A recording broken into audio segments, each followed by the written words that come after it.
Hello and welcome to the Speech and Language Kids podcast. I am your host, Carrie Clark, and today we are talking about whether or not it's okay to teach perspective taking to autistic children and teens. So this is a bit of a controversial topic, a hot button topic. So there's a lot of confusion out there about what is okay to do, what is considered best practice, especially when we're looking at our neurodivergent populations, such as our children with autism or ADHD. So we're going to be exploring this today. I am a speech language pathologist. I am the owner and creator of the Speech and Language Kids company and curriculum. So if you are new to me, welcome.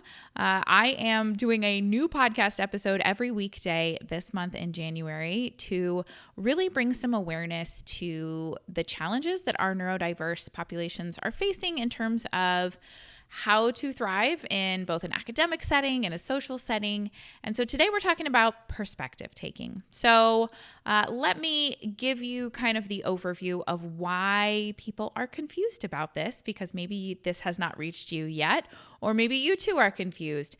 But in the speech language pathology community, in the autistic communities, there's this push to really evaluate how we are teaching the skill of perspective taking and empathy. So these are both the ability to think about things from another person's perspective. Okay, so there's been some pushback on this lately about maybe the way that we've been teaching these skills. All right, so I'm going to give you my perspective, but the controversy lies in the fact that our traditional ways of teaching perspective taking and empathy we're really trying to think of how to word this the best way. The way that we used to teach this was deficit-based. It was saying children with autism or teens with autism are lacking the ability to take the perspective of others. They don't understand how to have empathy or perspective taking or theory of mind or any of this. And it felt very judgmental. It felt very we were saying, well, these children, these teens you're wrong. You're not interpreting other people correctly. And so what that led to, or has a tendency to lead to, is just teaching them, okay, well, here's the neurotypical response, right? Here's what I'm supposed to think in this situation. Here's how I'm supposed to feel. And so it kind of created this need for masking. And masking is when we are hiding who we truly and authentically are to try to fit in, to try to be like everybody else. And so this is the pushback, right? This is people examining how we've been teaching perspective taking and empathy in the past and saying, this doesn't feel good. It feels more like shaming than it feels like supporting. Okay, so that's where some of the pushback is coming from. And so now we are getting SLPs who come to my community who are asking me these questions and saying, okay, well, I don't understand. Are we not supposed to teach perspective taking? Are we not supposed to teach empathy? And my overall impression of this, and I will explain all of my thoughts, but yes, we still have an obligation to help support our clients with autism, without autism, in understanding the world around them, but we can do it in a way that doesn't feel judgmental. It doesn't feel deficit-based. We're teaching them tools as opposed to trying to force them to assimilate to what other people expect, okay? So the other piece of this that you might hear brought up is the double empathy problem. And so I wanted to explain that as well in case you're also confused about that one.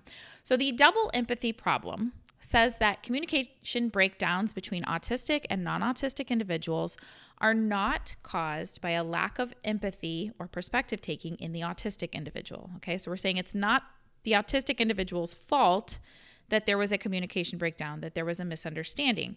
Instead, it happens because two people with different lived experiences, different communication styles, and different ways of interpreting the world around them are trying to understand each other, okay? So it's not that autistic people struggle to understand others, it's that autistic and non-autistic people struggle to understand each other. All right.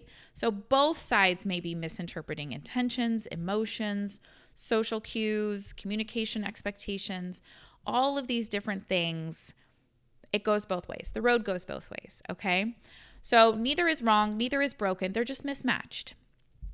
So this is where we want to start from when we're looking at, okay, well, I have an autistic child or teen in front of me. What can I do to support them? And how do we make sure that it doesn't feel like we're saying, you're broken, you need to do better, or you need to change who you are to fit into this neurotypical world, okay? So that's where we start from. So I'm going to tell you my overall stance, and then I will explain how I teach these skills and support this type of learning with my autistic clients. Okay, so my stance here. We now know that all brains work differently and that there are many normal, that's in air quotes, ways of being, right?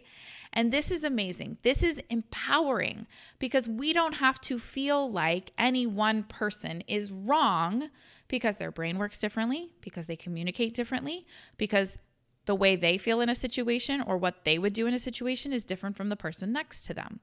If we start with this understanding that we are all different, then we can tackle this problem by thinking about ways to help us understand the world around us and help us understand the people around us. Not because we want to change or conform, but because if we understand what's happening around us, we are going to feel more safe, we're going to feel more secure, and we're going to feel like we can be our authentic selves. But if everything around us is confusing, it doesn't make sense, we don't understand why people are doing the things they're doing, we don't have any way of predicting what's going to come next, then that feels scary. That feels out of control. And that's when we feel dysregulated. Okay. So what we want to do is we want to teach our clients how to use perspective taking as a tool in their toolbox to understand the world around them and to understand that everyone around them has different experiences and different perspectives. And it's not possible for us to know what anyone else is thinking or feeling.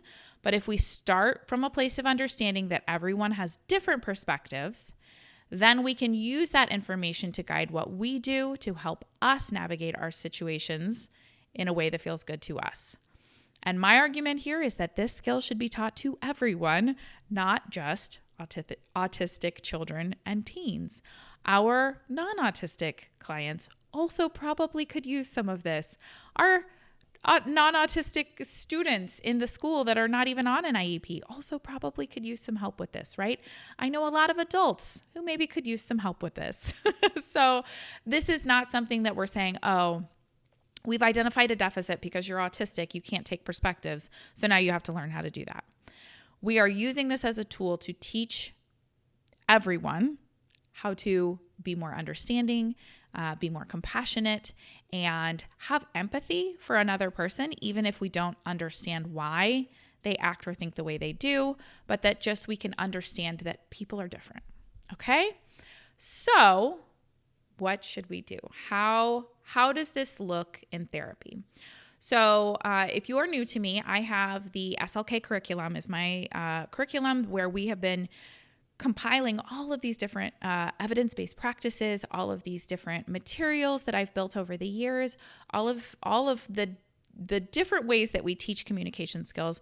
I have been compiling that into a structured program, which will walk you through from start to finish how to teach specific skills, how to treat specific challenges, and everything that we do inside the curriculum is all about a functional outcome, right? So we're not teaching a child how to repeat sentences verbatim just because they missed that item on the test.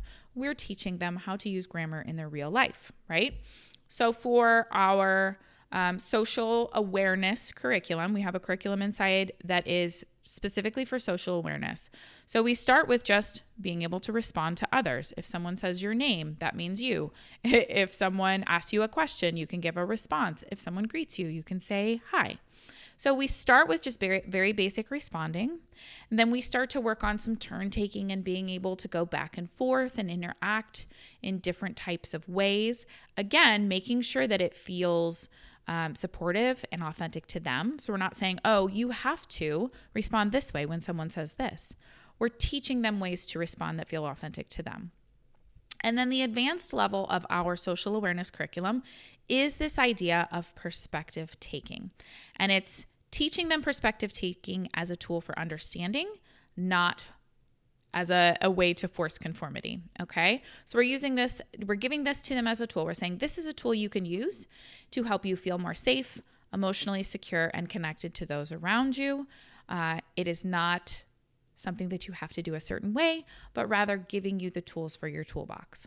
So we want to empower our autistic children and teens to understand what other people may be thinking or make predictions about what might happen next. And just to be able to navigate social situations in a way that feels authentic, allow them to be able to advocate for their own needs and tell others what they need in a situation, and build relationships in a way that feels good to them. So we're not teaching them to change who they are. We're giving them information about how the world around them works so they can feel safe, they can feel secure, and they can feel confident. All right, so here are the sections of my perspective taking goal packet. So we have a packet for every goal that we cover.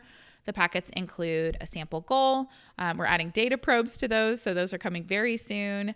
I already got a bunch of them done yesterday, so I'll be working on more of those today. But then it also includes all the materials you need to teach that skill. So for our perspective taking goal, actually, I will pull that up so I can tell you what the actual goal is. Oh, you know what? Actually, I think we're going to tweak that one a little bit because I think my current goal is a classroom observation one, and I want to make it one that we can use a data probe for in the therapy room.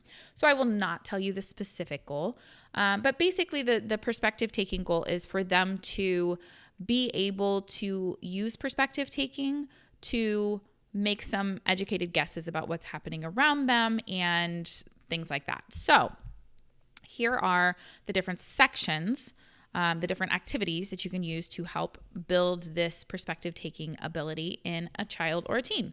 So the first section is understanding the emotions of others. So we help them not only understand that other people may have different emotions from us, even if they're in the same situations, but we help give them clues that they can look for to try to identify a probable emotion. Again, we're not telling them you have to know what this person is feeling because nobody knows, right? Only the person feeling it is going to know how they feel.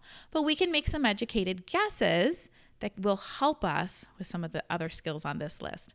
So looking for facial cues, tone of voice, body language, all of those kinds of things play into it.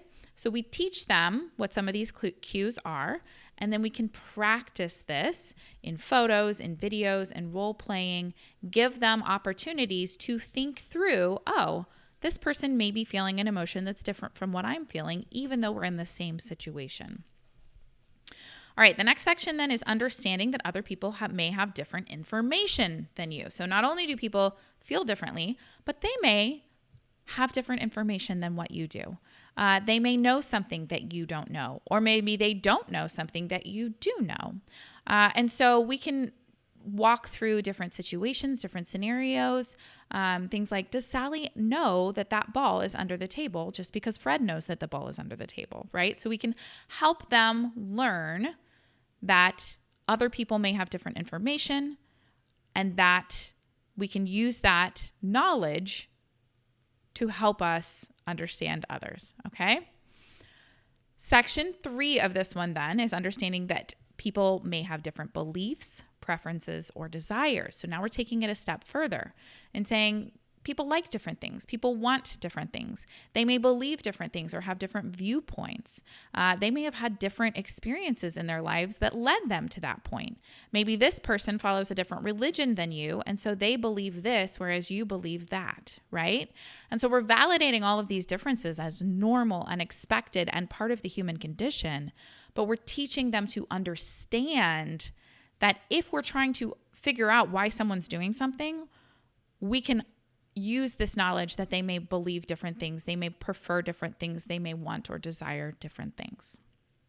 All right, So now we're building on all of this. We've established that people think differently, they feel differently, that they have different information, different beliefs.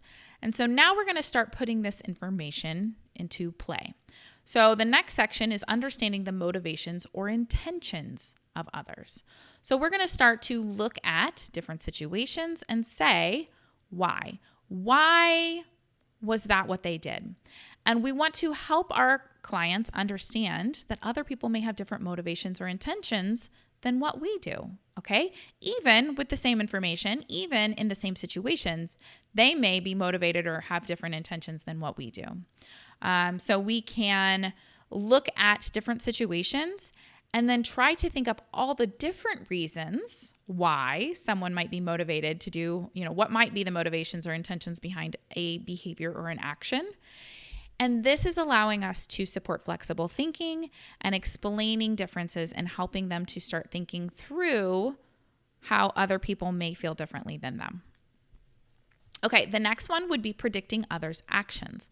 And this is not saying that they need to be able to predict the future all the time, but being able to come up with some plausible predictions is going to allow us to feel more in control of our environment, because if we have an idea of what we think might happen next, even if we're not 100% right, that can help us start to think through what we will do in response or how we want to handle that situation, right? So if we come into a room and we use our facial cues to see that somebody is mad. We use our tone cues to hear that their voice is raised. We are understanding that just because I'm happy doesn't mean that they are happy right now. We are understanding that you haven't been in this room until right now, and they probably had an experience right before this that was different than yours. We can say, I can put all that information together. I can predict that this person may be about to blow up. They may be about to have some sort of an anger problem. And that might clue me into a possible action that I want to take is maybe I want to get out of the way. Maybe I want to remove myself from this situation because that person looks like they're about to yell and loud noises really bother me. And so it's not about trying to change what we're doing to make other people feel better. It's about, if I can predict my environment, if I can predict what's about to happen next, it's going to help me feel safe, and it's going to help me take control of myself and do something that feels okay for me. This also, we can use this to help teach them to be curious about what's happening around them, to look for patterns and not stress if they don't understand what's happening. Okay, I had no idea that person was about to start yelling. But now that I know this is where we are, I can look for some of these clues. I can look for patterns. So we want to teach them to be curious. We want to teach them to look for patterns. We want to teach them not to be too harsh on themselves if they feel like they don't understand. And then if they are comfortable with it, you can also teach them to ask other people about motivations, about what happened. Maybe not in the middle of a situation where someone's angry like that, but you could say, if you have a friend that you're close to and they do something that was unexpected to you, could you say, hey, I'm just trying to figure out what happened here? Like, can you tell me how we led to this or whatever? Give them the tools to be able to ask questions to the people that they do feel comfortable with. Okay, section 6 then is understanding how our actions then affect others.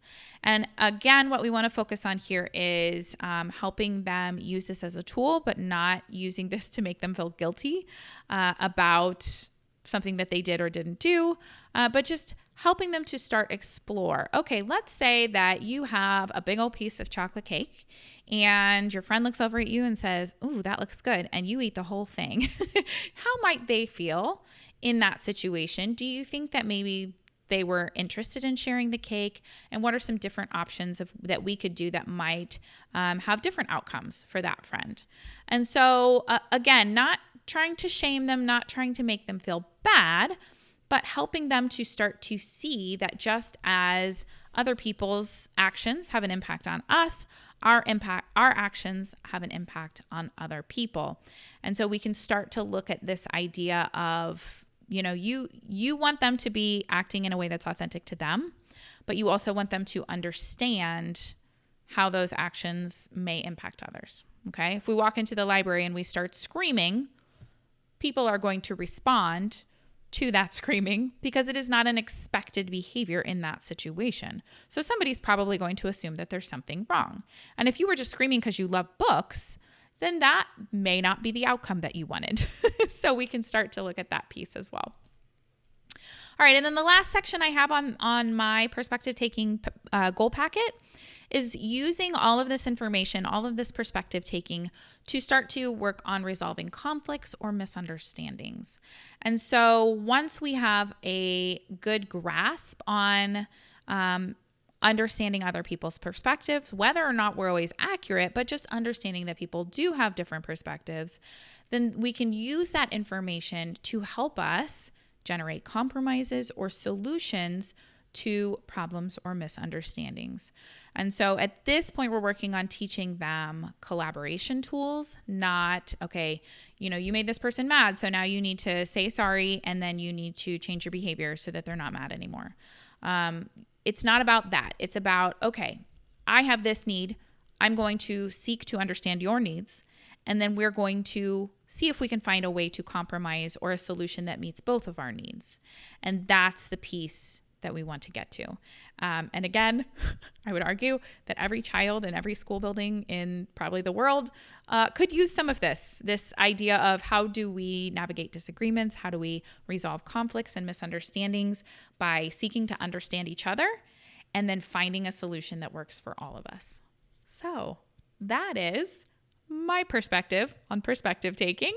I would love to hear your perspective as well. You can leave a comment. You can email me at carrie@speechandlanguagekids.com.